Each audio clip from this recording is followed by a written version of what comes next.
Hi everyone, Jailene here, and this is another of Celestial Travels vlog. For today, I'm going to continue with the comments that Crimson had left and kind of going through them and kind of musing about the great comments that he put up. So we were on to day three. He posted a comment saying, it's very enjoyable to watch your reactions. There's no lag time with your resonation, because I'm a Jai user. I notice with the Ji users there's a slight lag time, a placing of emotion on the face, or a willful effort to keep it from the face. With the Ji aware emoting, it's almost like there's a selection mechanism that selects which emotions to show and which to not, and to what extent. It's true. With Jai, it's less of a selection mechanism for emotion and more of a welling up, as Coach has termed it appropriately so. The emotive resonation literally wells up the face like a cup being filled. This has a very calming and disarming effect. You can trust it, whereas with Ji, there's always a voice in the back of my head that wonders whether or not what I'm seeing is what's really going on underneath. You throw in strong Zai, and that feeling is heightened. Also, there's a lot of tonality to Jai. It's more analog, whereas Ji is more discrete or digital because of the selection process, which measures the response and outputs, is not based on authenticity but for concisely impacting the environment. Essentially, there's a loss of emotive information in the measuring and outputting of it on the face to get the point across.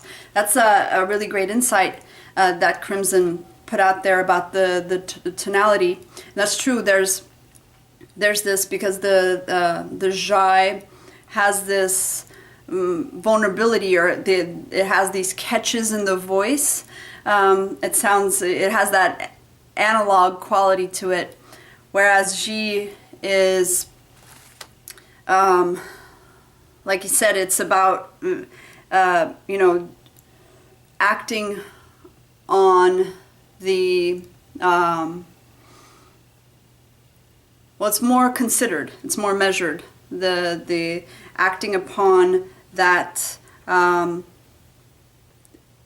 emotive cue or social dynamics cue, whereas the Jai is reacting to something, and so there's this authentic quality to it as it's being hit, and then it reacts, and and you catch that in the tone of voice because it's more reactive, more real, quote unquote. But the same thing, on the same token that Ji users find Jai appealing, the sound of it and everything, Jai feels the same thing about Ji. Because with Ji, the cool thing about Ji is that quality that you said, that there's this conscious selection of the code of conduct of what to do. It's very sure once Ji, there's that decision, but then there's a clear path that it takes, and it acts on things without hesitation. And that quality and that quality that transfers to the voice also is very appealing to Jai users, because it's like you could see like that person took the time, considered what to do as far as code of conduct, and then they are acting upon it. And there's something very, very sure, very commanding, very proactive, and that proactiveness and sureness is very appealing to Jai. So it's very cool stuff. Inspirational powers. On day 4, I talked about being kind versus being nice, and something that AdRoms have to watch out for, but also any mojo that they can be taken advantage of if they go with the mantra of I always need to be nice to other people, rather than being empathetic or being respectful or considerate, but not necessarily letting yourself become a doormat, so to speak. So being kind versus being nice, this is what Crimson said. I know for me, this is something that I've had issues with in the past. No, not so much now for two reasons.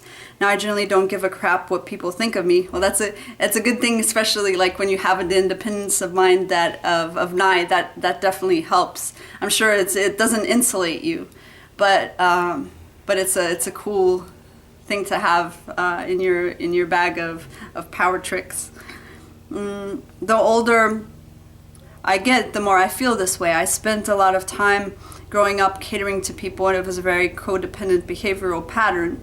I was afraid to offend and to have people not like me. I'm no longer that way.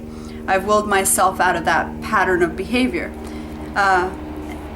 In the past, I'd often deliberately find points of contention with people during a discussion to sort of train myself out of being nice. That's cool. I mean, it's cool that you were conscious that this was happening to you, and you decided to set up these rituals to change that behavioral pattern. That's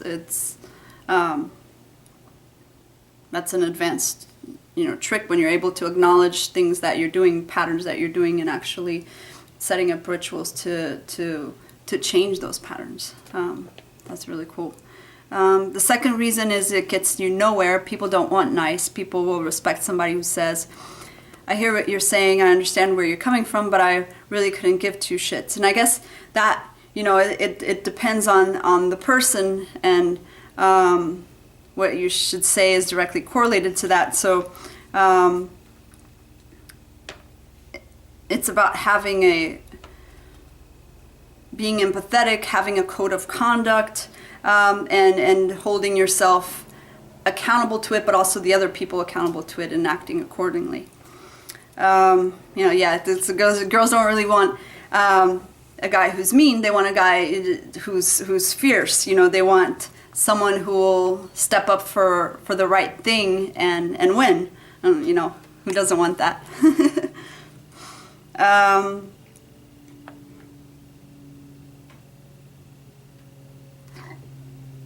I've learned this all too well watching humans interact and what types of individuals gain respect. At the end of the day, a good connection to one's personal value and a strong desire to protect them makes being nice not something that's likely to happen versus being kind.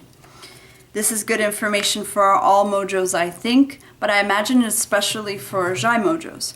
Although I do think if Jai mojos are abused by the environment enough, there may be a potential for them becoming hyper-aggressive, as they'll be keening with directive powers. In fact, I think there are probably many male Jai mojos in this mode. Yeah, I mean, I would say there are a lot of Jai mojos, male and female, who are in this mode, definitely, because like we said before, Jai doesn't really get recognized by the environment.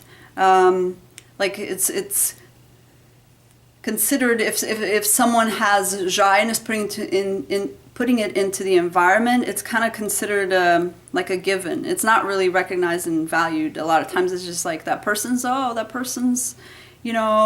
so sweet, or why, like, they have such great energy, but it's not, they don't assign a value to it, a weight to it.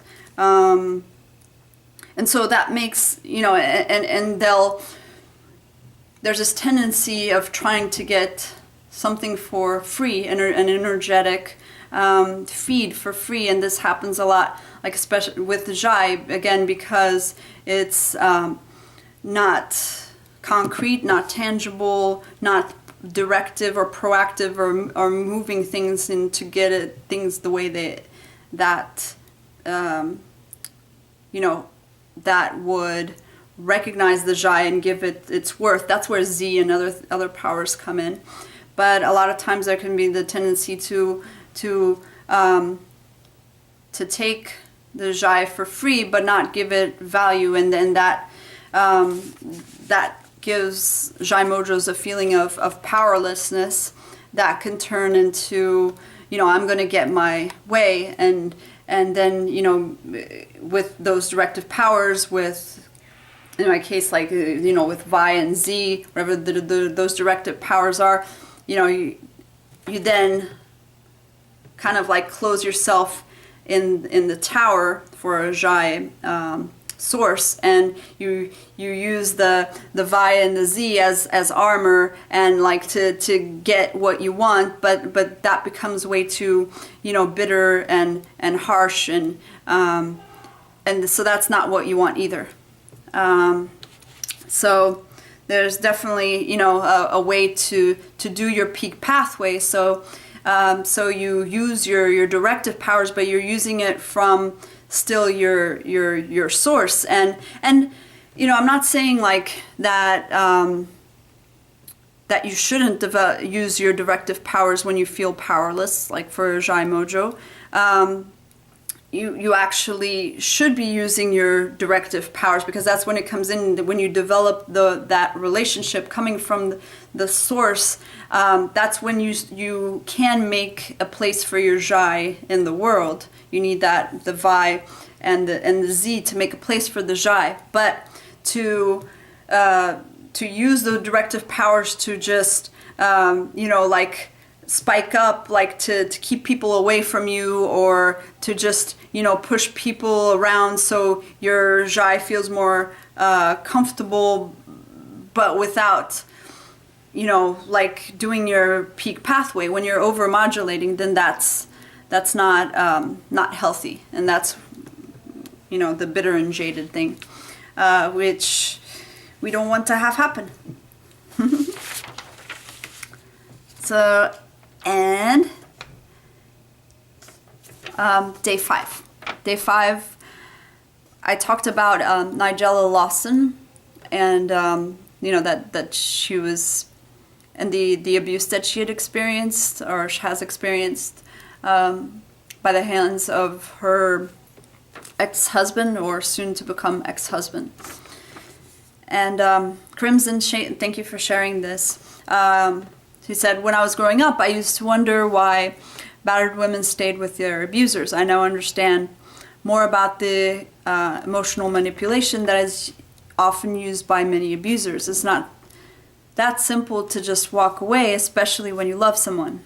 Definitely, that, you know, there's a lot to it. You know, it's a really complex issue, and feelings of loneliness, of, you know, needing to still connect to other human beings, that other half of you, and, you know, when someone is filling that role, but they're not healthy, they're you know, they're abusing you, it can still, things can get really confused in your head, and you can think, well, but that person completes me, that person, I need them, you know, I can't live without them, and it can, you know, really cloud your head.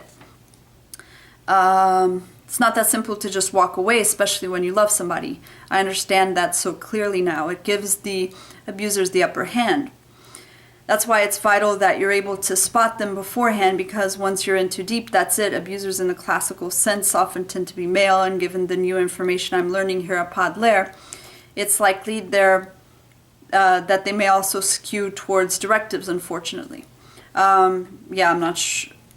You know, from some data that I've seen, I have seen more directives, but I have seen some adaptives in there too, so that would be something to look into. But I would say, you know, I mean, that's a good speculation.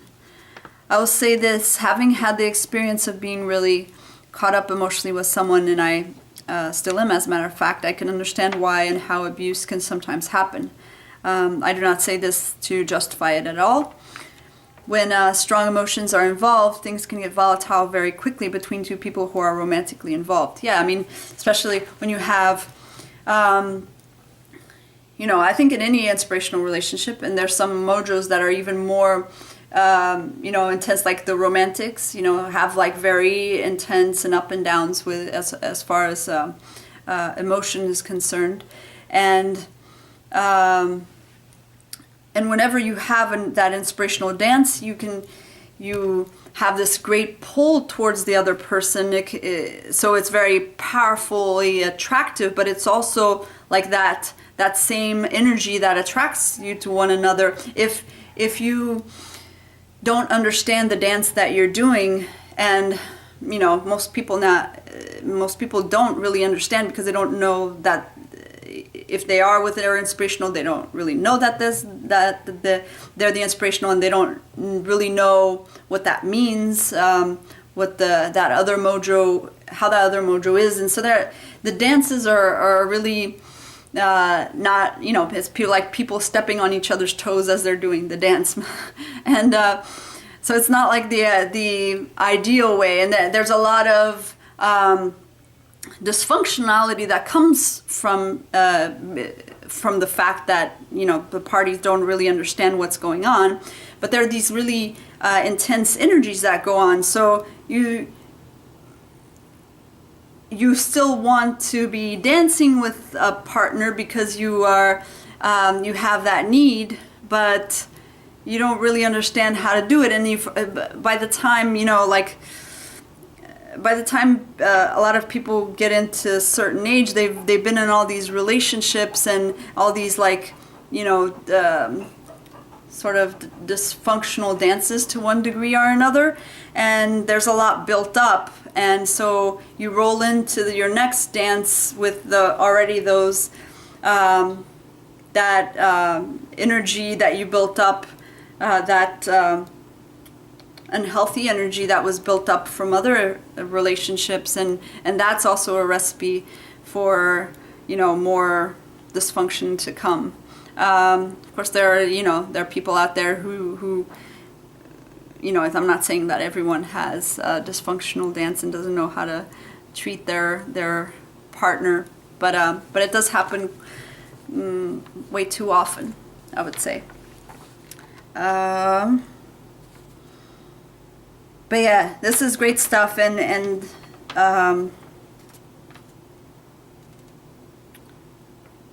basically you should always try to develop yourself, know who you are, know what your mojo is, develop yourself, develop your connection with your other in your mind's eye. That's extremely important, because before you can actually do the dance well out here in the world with another person, you have to know what that means. And the best way to do that is to develop your connection with your other, depending on what your mojo is. But that is always the answer. So, great stuff, Crimson.